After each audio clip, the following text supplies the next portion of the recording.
Góðan daginn, góðu gestir. Elva Rakel Jónsdóttir heiti ég og mér langar að segja ykkur aðeins frá stórkostlegu oddaflugi Svansins á árunum 2008 til 2012. Í upphafi ársins 2008 þá voru einungis 4 íslensk fyrirtæki með svansvottun, en í lok ársins 2012 voru þau orðin 23 talsins. Þannig að vöxtur Svansins hefur verið gífurlegur á þessum 5 árum og það eru margar svo sem ástæður fyrir því. Ein þeirra er svo að Umhverfisstofnun lagði einfaldlega aukna áherslu á sitt svanstarf.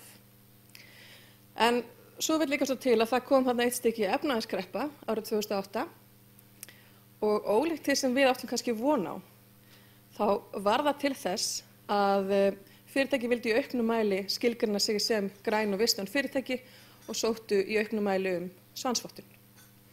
Árið 2009 var svo líka samþykkt stefna vistvæn innkaupastefna ríkisins og hún hafði heilmikil áhrif og má meðal annars rekja aukningu svansvottana hjá prentsmiðjum og ræstingafyrirtækjum að miklu leyti til hennar. Þannig að hér sjáum við þennan glæsilega árangur einfaldlega á mynd.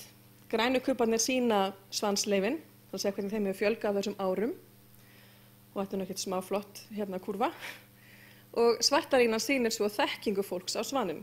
Það er framkvæmd Gallup-könnun árlega þar sem er spurt þekkir þú þetta merki og merkið sýnt og þeir sem svara já eru þarna 23% árið 2008 en 77% 2012. Svanurinn hefur líka heilmikil áhrif út í samfélagið. Okkar leyfishafar þeir eru að draga úr neikvæðum umhverfisáhrifum á hverjum einasta degi. Við erum hérna hjá Grand í dag sem fekk umhverfisvottun Svansins í fyrra og þeir hafa til að mynda dregið úr notkun sína á klór 1 tonn á ári og svo mætti lengi telja. En svansleyfishafar eru líka drifkraftur breytinga í samfélaginu í heild. Því svansleyfishafar þurfa að standast mjög strangar kröfur, þannig að þeir þurfa sjálfir að gera kröfur á sína birgja og sína söluaðila, þannig að þannig verður til svona bylgjuáhrif út í samfélagið. Og hver einasti starfsmaður, ef svo má segja, hver einasti starfsmaður sem starfar hjá svansleyfishafa, hann öðlast ákveðna nýja þekkingu á umhverfismálum og þessa þekkingu tekur hann með sér heim, kynnir fyrir sinni fjölskyldu og sinni vinum á einhverju leyti og þar verður sannarlega til þekking til frambúðar. Það má eiginlega segja að við séum komin inn í ákveðna jákvæðna þróun sem á bara eftir að styrkjast á næstu árum.